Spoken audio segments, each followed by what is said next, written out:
there! My name is Tori Lupinek, and you are listening to The Unclassical Musician, the podcast empowering the new generation of classical musicians to take risks and live a fulfilling life.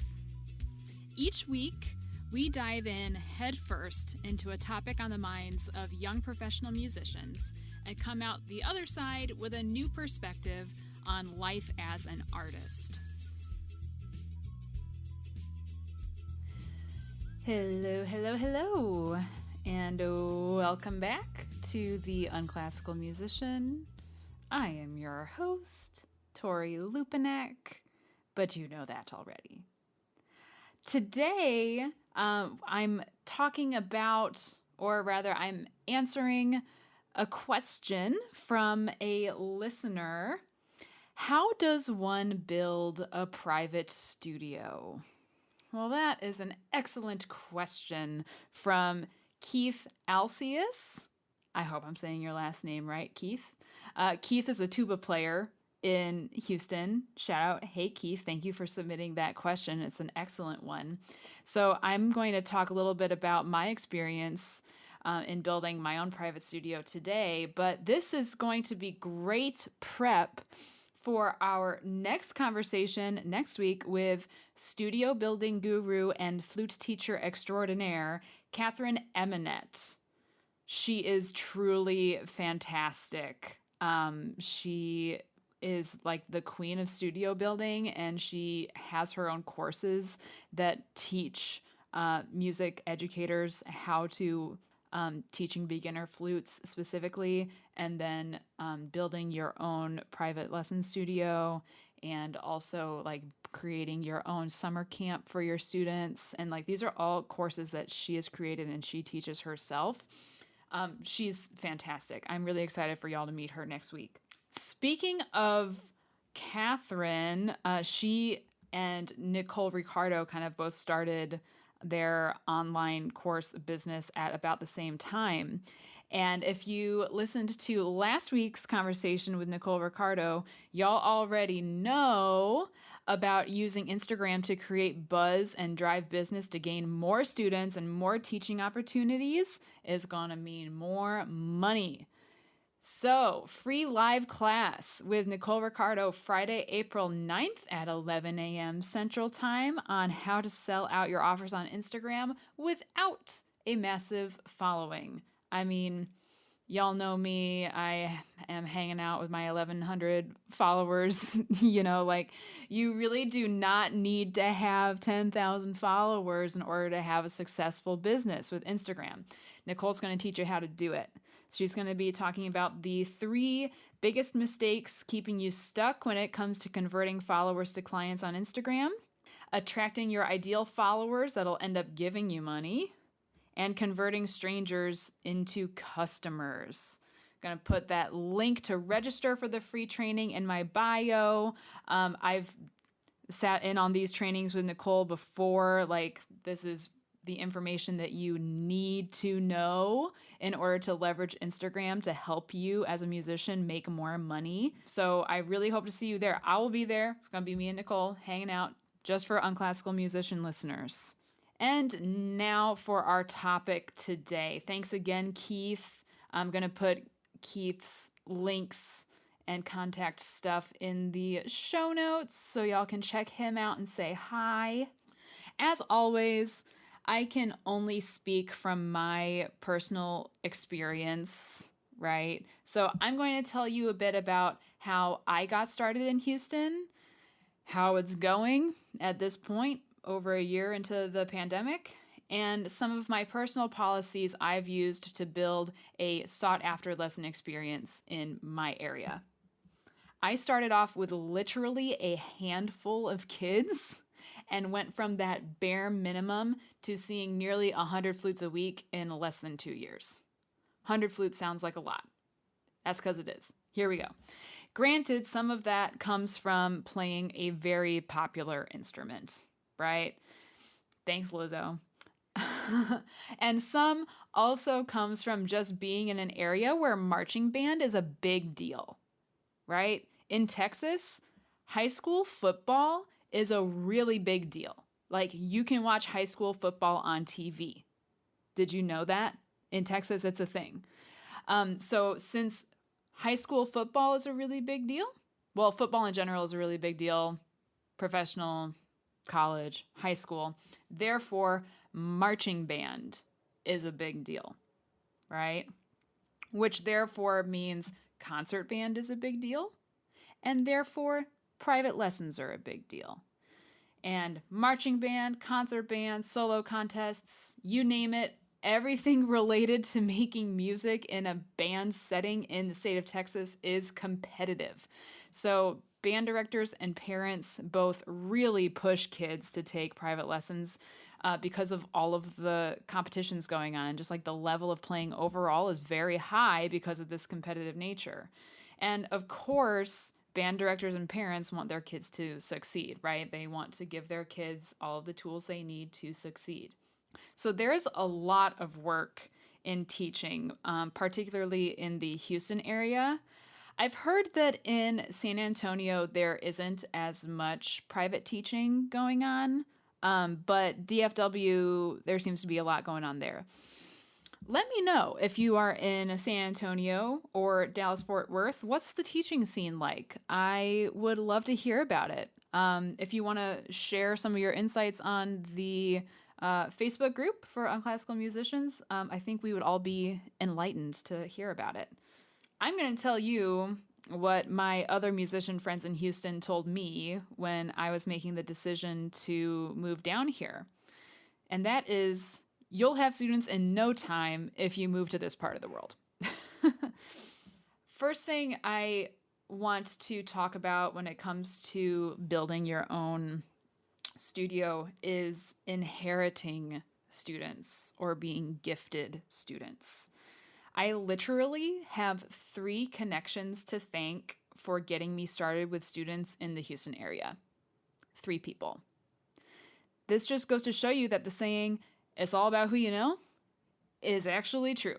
I don't know how many times I was told that in college when you're just like so driven, like all of us performance majors, like practice, practice, practice, get the job, get the job, get the job. But I'll tell you what, being a hermit in your practice room all day is not the way to meet new people, expand your network, or grow your reputation. You got to put yourself out there. And I know there's light at the end of the tunnel with this pandemic right now. Thank God, fingers crossed. But if you've been living as a hermit this past year and you haven't made new, genuine friendships, like, is this whole year just going to be a wash in terms of expanding your network? Or are you going to get out there and get on social and meet some new people, right? Like, I mean, I'll keep saying it till I'm blue in the face. I've met a lot of fun people on Instagram this past year. It's worth it. So here's how I got started. I'm avoiding names for now, okay? I inherited one junior high from one friend. Then shortly after, I inherited one high school and its feeder junior high from a friend who I met through another friend. And then, because I met the other flute teacher at that first junior high, when she decided to leave the area a few months later, she gifted me all of her students from that junior high and the high school it feeds into. And because I was teaching at one high school in one school district, then the other high school in that district that needed a flute teacher contacted me and invited me to come work with their kids, which eventually led to me being asked to go down to their feeder junior high, etc. This is how it happens. It's a spider web, right? Granted, if you are not a nice person to work with, if you are a bad colleague, if you aren't a very good teacher, if you don't get good results, if the kids don't like you, you're not going to get asked back, obviously. And that's where it's all about who you know can backfire on you. I'm not saying that I was an awesome flute teacher when I first started out. I don't think I'm an awesome flute teacher right now. And I know that's just imposter syndrome talking, but it's kind of hard to feel awesome when all of your lessons are still online. I had no idea what I was doing. Hey, Cope. That was Cope. I had no idea what I was doing when I first started out. But because I had really good teachers in the past, I was very fortunate to have a lot of really like master level teachers in the past. And because playing the flute itself was never really a natural thing for me, like I had every issue in the book, I found that deep down, I did have the skills I needed in order to become a good flute teacher. It takes time, though. I will say that. It takes time. This is I'm about to finish my third full year of teaching down here. I mean, this past year being a pandemic has been different, but like, I finally felt like once this school year got up and running, even though it was late, like I knew what I was doing, like pretty solidly for the first time. It took me 3 years to get there though. And that's with like teaching a lot. So everyone learns at a different pace, right? If you only have a handful of students, it might take you a little bit longer to get your act together, you know? It's just kind of like, it's like driving, right? I thought I was a good driver before moving to Houston. 1 year of commuting in the Houston area will make you an excellent driver, right? So just things to consider. It takes time, like anything we know with practice, it takes time. Next thing I want to talk about is figuring out how much work works for you. Like I've said before on this podcast, about a year ago, before the pandemic happened, I was overworked and burnt out. I had over 30 private lesson students and saw an additional 50 or so weekly for masterclasses and clinics. Which, by the way, masterclasses and clinician work are a great supplement to private lesson teaching. It's a great way to recruit new students, and it's given me a good foundation for like teaching a studio class, like with my own private students. That being said, if you have no classroom management experience, like if you don't have a background in music ed and you don't have like a teaching certificate, which I don't, it is quite a shock and pretty exhausting when you get a rambunctious group of kids.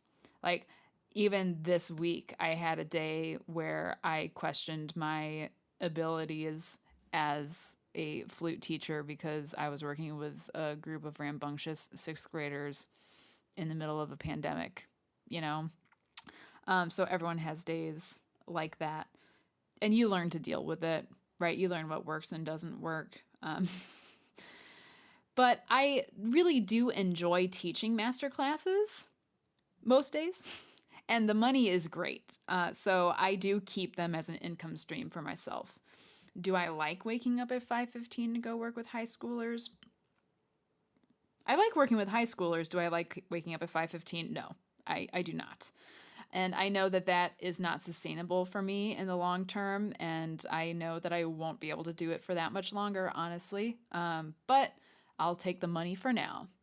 That's another thing to take into consideration. High school starts super early in most areas of this country. And for some reason, the top group is always first period. Don't really know why that is.